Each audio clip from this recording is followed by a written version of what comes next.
México, en la segunda década del siglo XXI, vivía una paradoja.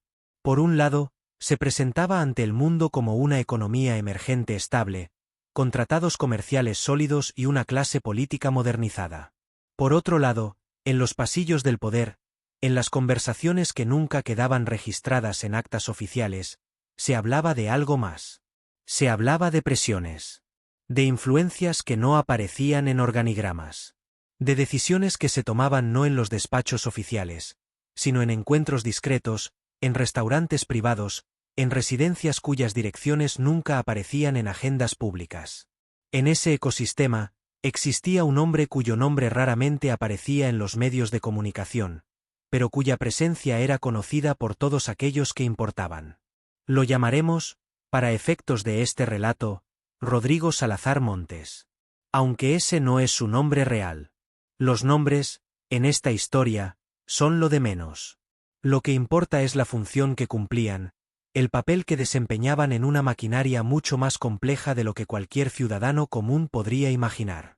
Rodrigo Salazar Montes había construido su influencia de manera metódica, casi científica. No provenía de una familia de abolengo tradicional. Su padre había sido funcionario medio de la Secretaría de Hacienda. Su madre, maestra de primaria. Nada en su origen sugería el poder que eventualmente acumularía. Pero Rodrigo tenía algo que muy pocos poseen, la capacidad de entender no solo cómo funcionaba el sistema, sino cómo podía ser reconfigurado desde adentro sin que nadie notara los cambios hasta que ya era demasiado tarde para revertirlos. Estudió economía en la Universidad Nacional. Luego hizo un posgrado en ciencias políticas en una universidad del noreste estadounidense. No las más prestigiosas, pero sí aquellas donde se formaban cierto tipo de profesionales. Profesionales que entendían que el verdadero poder no residía en los títulos oficiales, sino en el acceso a información privilegiada y en la capacidad de conectar a personas que oficialmente nunca debían conocerse.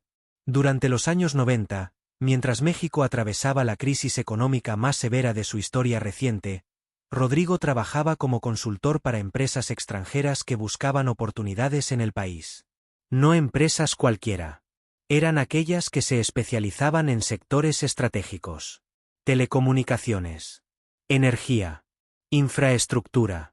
Sectores donde las decisiones gubernamentales podían significar ganancias o pérdidas de miles de millones de pesos. Y Rodrigo tenía algo que esas empresas necesitaban desesperadamente. Entendía el lenguaje de ambos mundos. Podía sentarse en una junta directiva en Nueva York y hablar el idioma de los inversionistas, con sus métricas, sus proyecciones, sus análisis de riesgo. Y al día siguiente, podía estar en la Ciudad de México, en una comida con funcionarios de segundo nivel, aquellos que nunca aparecían en fotografías oficiales pero que firmaban los documentos que realmente importaban. Para el año 2005, Rodrigo ya no necesitaba trabajar para nadie. Había acumulado suficiente capital, suficientes contactos, suficiente información como para operar de manera independiente. Fundó lo que oficialmente se describía como una firma de consultoría estratégica. En la práctica, era algo diferente. Era un nodo. Un punto de intersección donde confluían intereses que oficialmente no debían cruzarse. Políticos que necesitaban financiamiento para campañas, pero que no podían aceptar dinero directamente de ciertas fuentes. Empresarios que requerían permisos específicos, pero que no querían aparecer solicitándolos personalmente. Funcionarios internacionales que buscaban garantías de que sus inversiones estarían protegidas, sin importar quién ganara las siguientes elecciones. Todos pasaban, en algún momento, por la oficina de Rodrigo Salazar Montes. O más bien, por sus oficinas, porque nunca trabajaba desde un solo lugar. Tenía un despacho registrado en Polanco. Pero raramente lo usaba. Prefería reunirse en lugares neutrales. Clubes privados. Salones de hoteles de lujo donde las conversaciones podían ocurrir sin registro. Y cuando la situación lo requería, en residencias particulares que cambiaban constantemente. Quienes trabajaron con él en aquellos años describen un patrón consistente. Rodrigo nunca prometía nada directamente. Nunca decía puedo hacer que esto suceda. En cambio, formulaba preguntas. Planteaba escenarios hipotéticos. Sugería posibilidades. Y semanas después, misteriosamente, las cosas que había sugerido comenzaban a materializarse. Un permiso que parecía imposible de obtener aparecía aprobado. Una licitación que estaba destinada a un competidor, súbitamente cambiaba de ganador. Una investigación que amenazaba con destruir una carrera política, se archivaba sin explicación. Pero lo más notable de Rodrigo no era su capacidad para hacer que las cosas sucedieran. Era su capacidad para permanecer invisible mientras sucedían. Su nombre nunca aparecía en los documentos oficiales. No figuraba en las actas de las juntas donde se tomaban las decisiones importantes. No era mencionado en las investigaciones periodísticas que ocasionalmente intentaban desentrañar cómo funcionaba realmente el poder en México. Existía una razón para ello. Rodrigo entendía algo fundamental. El verdadero poder no reside en quien toma las decisiones, sino en quien controla la información que lleva a esas decisiones. Y él había construido, a lo largo de 2 décadas, una red de información sin precedentes en la historia reciente del país. Tenía contactos en prácticamente todas las secretarías de Estado. No los titulares, que cambiaban con cada administración, sino los subsecretarios, los directores generales, los coordinadores técnicos. Aquellos que permanecían en sus puestos independientemente de quien ocupara la silla presidencial. Aquellos que conocían los procedimientos reales, no los que aparecían en los manuales oficiales. Tenía acceso a periodistas de investigación.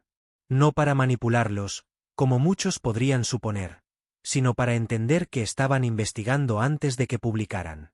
Para saber qué escándalos estaban a punto de estallar, qué figuras públicas estaban en la mira, qué documentos habían sido filtrados. Tenía relaciones con funcionarios de inteligencia, tanto mexicanos como extranjeros.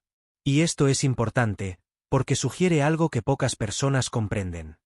En el mundo contemporáneo, las agencias de inteligencia no trabajan exclusivamente para sus gobiernos.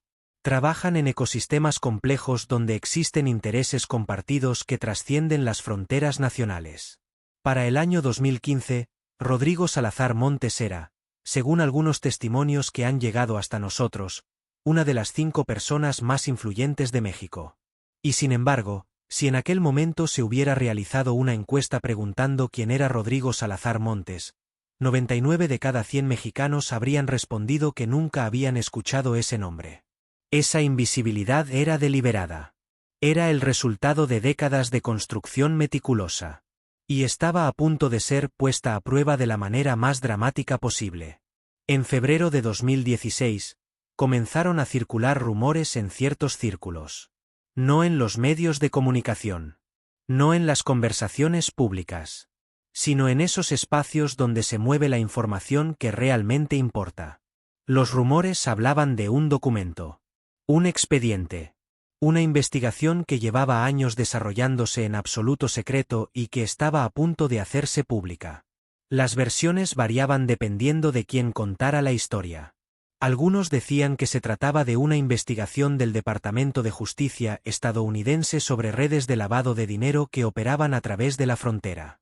Otros hablaban de una filtración masiva de documentos bancarios de un paraíso fiscal caribeño. Había quienes mencionaban una operación de inteligencia conjunta entre agencias de 3 países. Lo que todas las versiones tenían en común era un detalle específico. El nombre de Rodrigo Salazar Montes aparecía mencionado. No como el objetivo principal de la investigación, pero sí como un nodo relevante. Como alguien cuyas comunicaciones habían sido interceptadas. Cuyas transacciones financieras habían sido rastreadas. Cuyas reuniones habían sido documentadas. Para cualquier persona común, esto podría no significar mucho. Una mención en un documento de investigación no implica culpabilidad. Pero Rodrigo no era una persona común. Y él entendía mejor que nadie las implicaciones de que su nombre apareciera en cualquier contexto oficial. Porque su valor, su utilidad para todos aquellos que dependían de él, residía precisamente en su invisibilidad. En su capacidad para operar sin dejar rastro. Si ese documento se hacía público, si su nombre comenzaba a circular en contextos oficiales, toda su estructura se derrumbaría. No porque fuera a enfrentar consecuencias legales necesariamente, sino porque dejaría de ser útil. Ya no podría ser el intermediario invisible. Ya no podría conectar a personas que no podían ser vistas juntas. Ya no podría facilitar transacciones que no podían quedar registradas. Los primeros días de marzo fueron de una tensión extraordinaria. Rodrigo activó todos sus contactos intentando obtener información precisa. ¿Qué agencia estaba detrás de la investigación? ¿Qué exactamente habían descubierto? ¿Quién más estaba mencionado en el documento? ¿Cuándo planeaban hacerlo público? Las respuestas que obtuvo fueron fragmentarias y contradictorias. Algunos de sus contactos en agencias estadounidenses le aseguraban que no había ninguna investigación activa en su contra. Otros le advertían que era mejor que mantuviera un perfil bajo durante los siguientes meses. Hubo quien le sugirió que considerara salir del país temporalmente. El 20 de marzo, según los fragmentos de información que hemos podido reconstruir, Rodrigo recibió una llamada. No en su teléfono celular habitual, sino en un número que muy pocas personas conocían. Un número que él mismo describía como su línea de emergencia. La llamada duró menos de 2 minutos. No sabemos exactamente qué se dijo en esa conversación. Pero sabemos lo que sucedió inmediatamente después. Rodrigo canceló todas sus citas de los siguientes 3 días.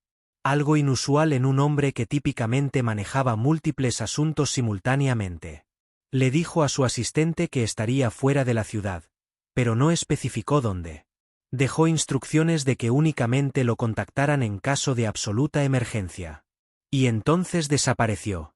Durante 72 horas, nadie supo dónde estaba Rodrigo Salazar Montes. Sus teléfonos estaban apagados. Su auto permaneció estacionado en su residencia. No usó sus tarjetas de crédito.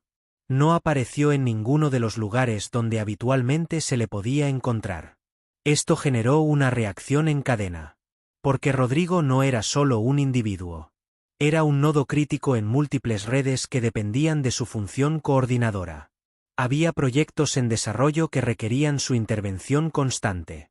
Había negociaciones en proceso que no podían completarse sin su mediación. Había personas esperando información que solo él podía proporcionar. Algunos comenzaron a especular que había huido del país. Que la presión de la investigación lo había obligado a buscar refugio en algún lugar sin tratado de extradición. Otros pensaban que había sido detenido secretamente y que las autoridades estaban manteniendo el arresto en absoluto silencio mientras interrogaban a otros involucrados. Hubo incluso quienes sugirieron posibilidades más oscuras. En un mundo donde Rodrigo sabía demasiado sobre demasiadas personas, donde tenía acceso a información que podía destruir carreras y desestabilizar negocios, su desaparición podía interpretarse de múltiples maneras. El 23 de marzo por la noche, comenzaron a surgir los primeros indicios de dónde podría estar. Un testimonio anónimo, que apareció años después en una publicación especializada de periodismo de investigación, mencionaba que un convoy de vehículos sin placas había sido visto entrando a una propiedad rural en las afueras de Cuernavaca. La propiedad pertenecía oficialmente a una empresa fantasma registrada en Islas Vírgenes Británicas. Pero investigaciones posteriores revelaron conexiones con un grupo empresarial que había trabajado extensamente con Rodrigo en el pasado. Otro fragmento de información provino de registros de comunicaciones que fueron parcialmente filtrados años más tarde. Esos registros mostraban actividad inusual en torres celulares cercanas a esa ubicación durante la noche del 23 al 24 de marzo. Actividad consistente con múltiples dispositivos de comunicación encriptada operando simultáneamente. ¿Qué sucedió durante esas 72 horas? Esa es la pregunta que define este caso. Y las respuestas que hemos podido reconstruir son, en el mejor de los casos, especulativas. Pero existen algunos elementos que parecen consistentes en múltiples fuentes. Primero, Rodrigo no estuvo solo. Testimonios sugieren que al menos otras 8 personas estuvieron presentes en algún momento durante ese periodo. Personas cuyas identidades nunca han sido confirmadas oficialmente, pero que según las descripciones incluían figuras de alto nivel del sector empresarial, representantes de intereses extranjeros, y posiblemente funcionarios gubernamentales actuando en capacidad no oficial. Segundo, el propósito de la reunión no era planificar una defensa legal.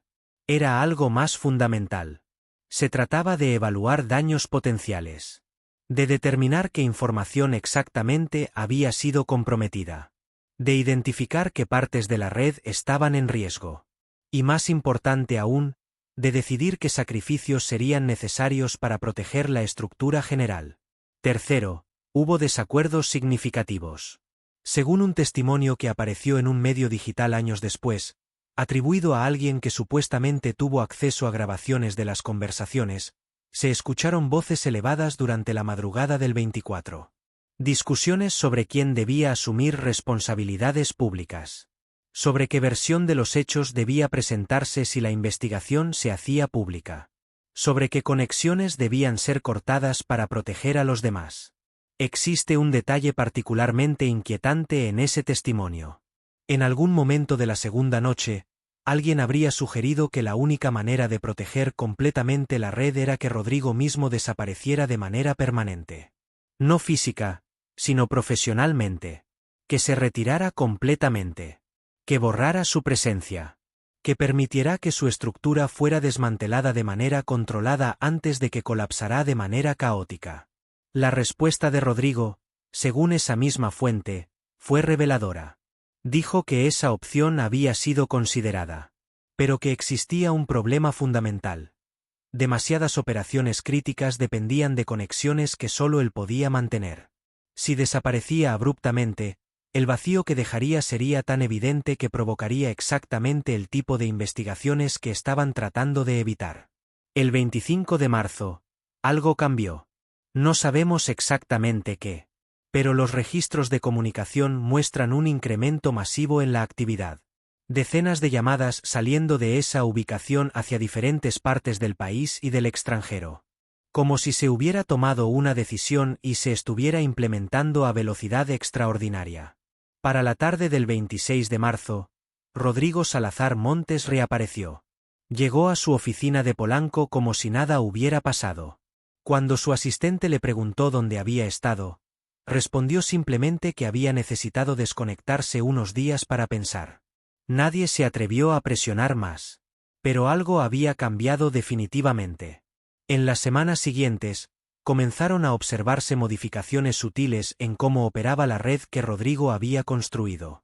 Ciertos contactos que antes eran frecuentes, dejaron de ocurrir. Algunas operaciones que estaban en proceso fueron canceladas sin explicación.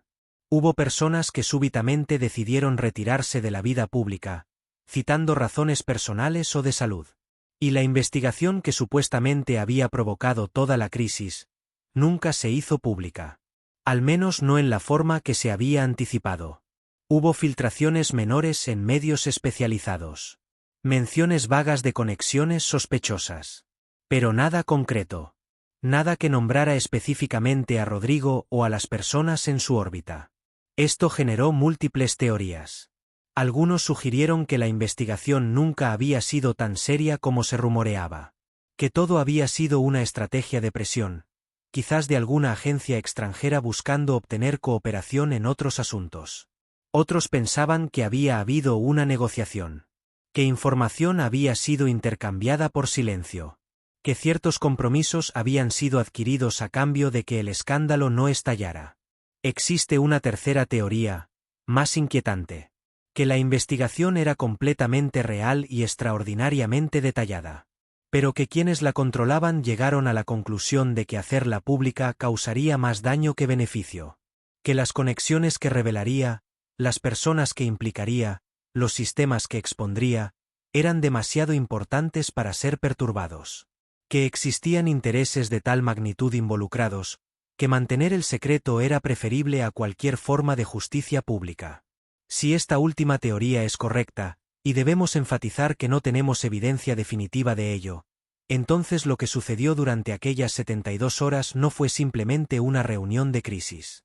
Fue una negociación sobre los límites del poder.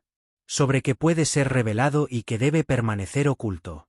Sobre quién tiene la autoridad para decidir cuando la transparencia sirve al interés público y cuando representa una amenaza para la estabilidad. Rodrigo Salazar Montes continuó operando durante varios años más después de marzo de 2016. Pero nunca de la misma manera. Era más cauteloso.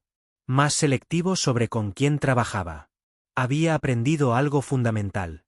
Incluso la invisibilidad tiene límites. Incluso quien cree controlar toda la información puede ser sorprendido por datos que no sabía que existían. En 2019, Rodrigo anunció su retiro. Lo hizo discretamente, como hacía todo. Simplemente dejó de responder ciertas llamadas. Comenzó a delegar operaciones en asociados más jóvenes.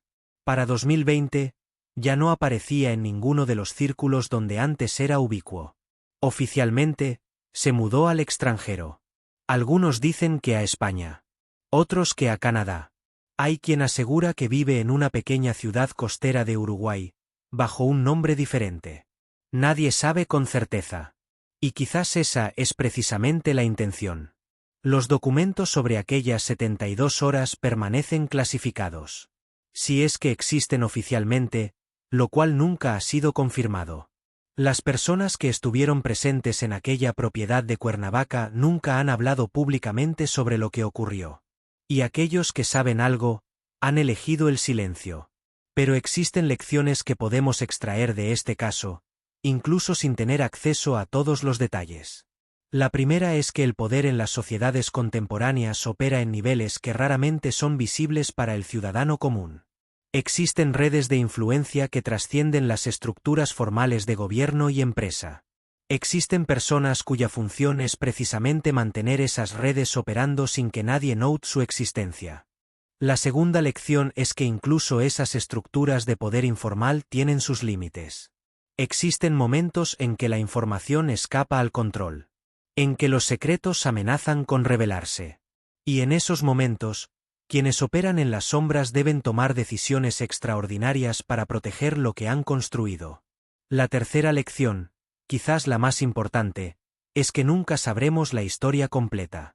Por cada fragmento de información que llega a nosotros, existen docenas de elementos que permanecen ocultos. Por cada documento filtrado, hay archivos completos que nunca verán la luz. Por cada testimonio anónimo, hay conversaciones enteras que nunca serán reveladas.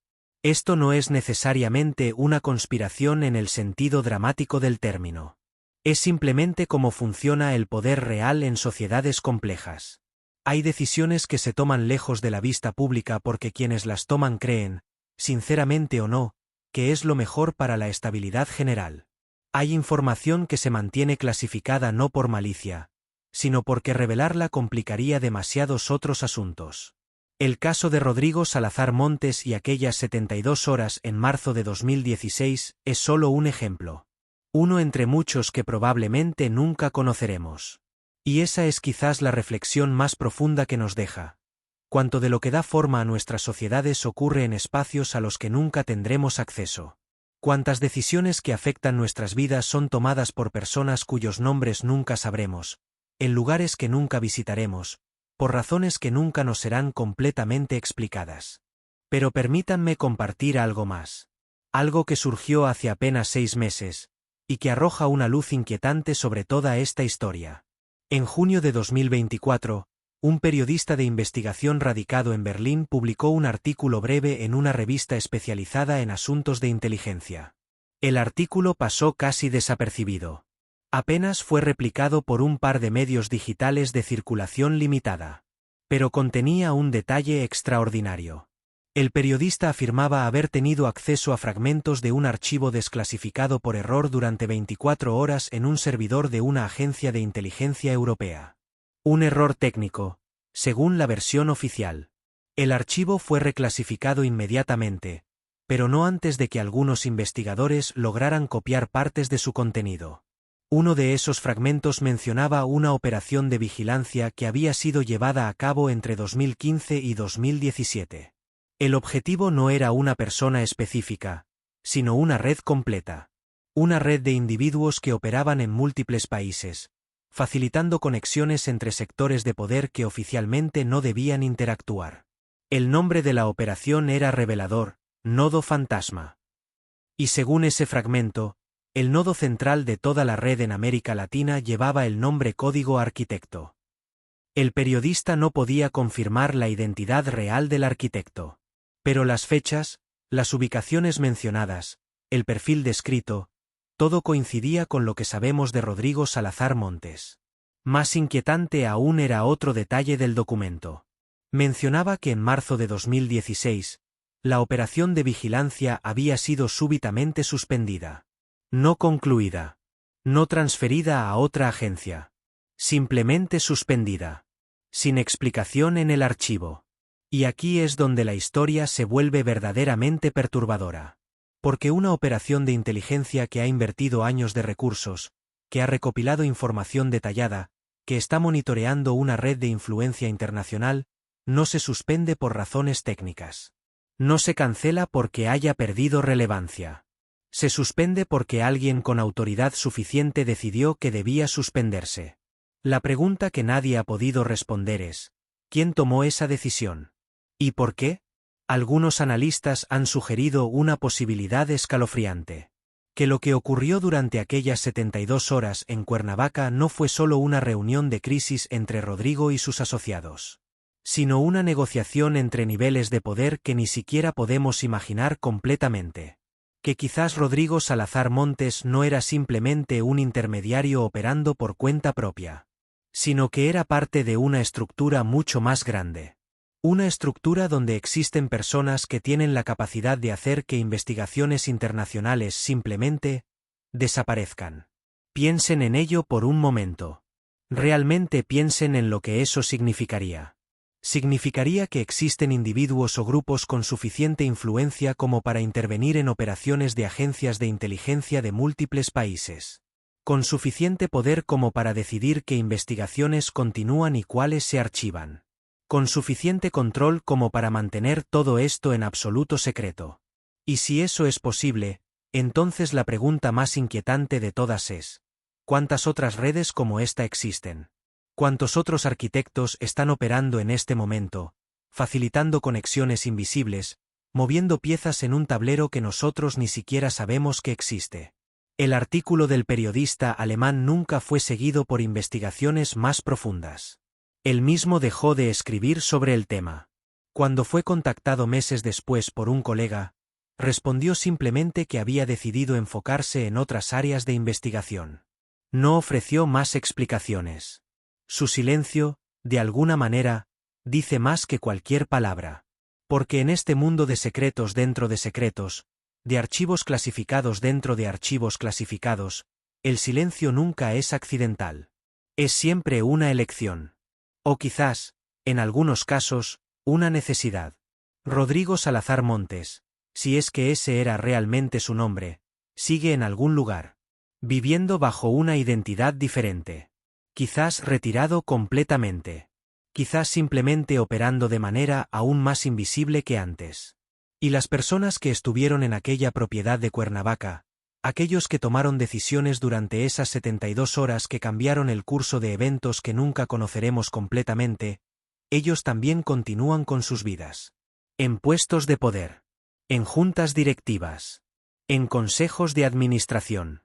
Tomando decisiones que afectan a millones de personas que nunca sabrán sus nombres. Esta es la realidad que raramente se discute en documentales convencionales. Que el poder real, el poder que verdaderamente moldea nuestro mundo, opera en dimensiones a las que no tenemos acceso. Y que por cada historia que logramos reconstruir parcialmente, hay cientos que permanecen completamente ocultas. La pregunta que dejo con ustedes es esta. ¿Qué más está sucediendo en este momento que nunca sabremos? ¿Qué decisiones se están tomando hoy en reuniones secretas que determinarán el curso de eventos futuros? ¿Quiénes son los arquitectos invisibles de nuestro tiempo? No tengo respuestas definitivas. Nadie las tiene. Y quizás esa sea precisamente la intención. Si esta historia les ha hecho pensar. Si les ha generado preguntas que no pueden dejar de lado. Si sienten esa inquietud que viene de vislumbrar verdades que preferiríamos no conocer. Les pido que den like a este vídeo. Ese simple gesto me indica que este tipo de investigaciones, por incompletas que sean, valen la pena. Que hay una audiencia que quiere mirar más allá de las narrativas oficiales. Y si quieren seguir explorando estos archivos clasificados, estas historias que permanecen en las sombras, suscríbanse al canal. Activen las notificaciones. Porque cada semana estoy desentrañando un nuevo expediente. Una nueva historia de poder oculto, de decisiones tomadas lejos de la vista pública, de personas cuya influencia nunca aparece en titulares pero que moldean el mundo en que vivimos. Compartan este vídeo con alguien que pueda apreciarlo. Con alguien que no se conforma con las explicaciones simples. Con alguien que entiende que la realidad es siempre más compleja, más inquietante, más fascinante de lo que nos muestran. Y déjenme en los comentarios, ¿qué otros casos deberíamos investigar? ¿Qué otros nombres han escuchado susurrar en conversaciones que se interrumpen cuando alguien más se acerca? ¿Qué otros misterios merecen ser explorados? Porque este canal no es solo mío. Es de todos nosotros que nos negamos a aceptar que la versión oficial es la única versión. Que entendemos que el verdadero poder prefiere la invisibilidad. Y que creemos que incluso los secretos mejor guardados, eventualmente, merecen ser examinados. Existe un proverbio que me parece apropiado para cerrar esta investigación. Dice así: los secretos más peligrosos no son aquellos que nadie conoce. Son aquellos que todos sospechan pero nadie se atreve a confirmar. Rodrigo Salazar Montes y aquellas 72 horas son exactamente ese tipo de secreto. Todos sospechamos que algo ocurrió. Que decisiones trascendentales fueron tomadas. Que el curso de múltiples vidas fue alterado durante esos días de marzo de 2016. Pero confirmarlo completamente, eso permanece más allá de nuestro alcance. Por ahora. Porque hay algo que he aprendido en años de investigar estas historias. Ningún secreto permanece oculto para siempre. Tarde o temprano, los archivos se desclasifican.